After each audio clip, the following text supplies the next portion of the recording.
Advanced military technology, mundane machinery, or an extraterrestrial object? What exactly was the Betz Sphere?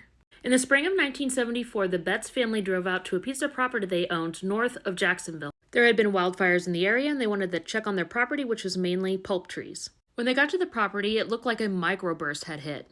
Near the downed trees, the Betts' son, Terry, finds what looks like a steel ball. The actual dimensions of the sphere are 7.96 inches in diameter and 21.34 pounds. No seams or fill marks. Terry thinks it's cool, so he takes it home.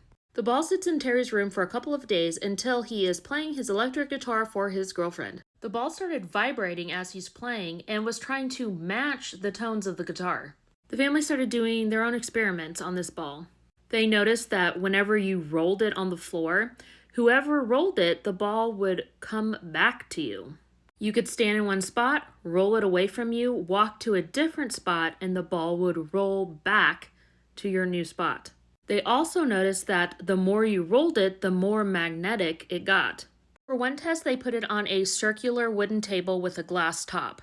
The ball rolled around the top of the table, testing the edges, all without falling off. Anton, the father, was an engineer, and so every time they did these tests, he would be checking to make sure everything was level. Antoine figured it was a ball valve. He went to a local paper mill to see if they knew what it was. And even though they had ball valves that were similar, none of them were as big or as heavy. Also, ball valves do not have the characteristics that this sphere had. The story gets out and they are inundated with news reporters wanting to do a story and check out this sphere. Many of the journalists witnessed the strange activity. Some of the weird things about the sphere is it did emit a sound sometimes, but also a weird frequency that only their dog could hear. The sphere has 4 magnetic poles, 2 positive and 2 negative. Sunlight seemed to make it more active, but not heat.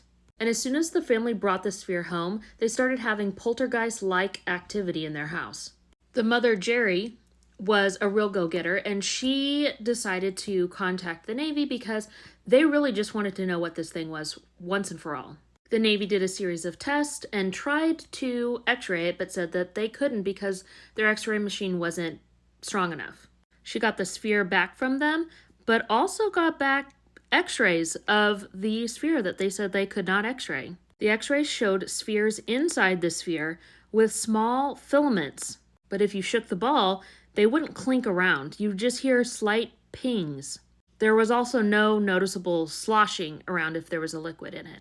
At one point, a panel of scientists and military were brought in to take a look at the sphere. They witnessed the sphere roll up a 3-inch ramp and roll back down all on its own. Dr. J. Allen Hynek did a bunch of experiments on the sphere, as well as several other scientists. They all had mixed conclusions, along with the Navy, who said it was not anything from the government, but they didn't know what it was. That sounds familiar.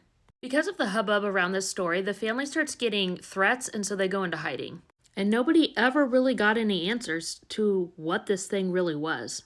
If you're interested in this story, Astonishing Legends podcast has a great 4-part series on this subject. What could this thing have been?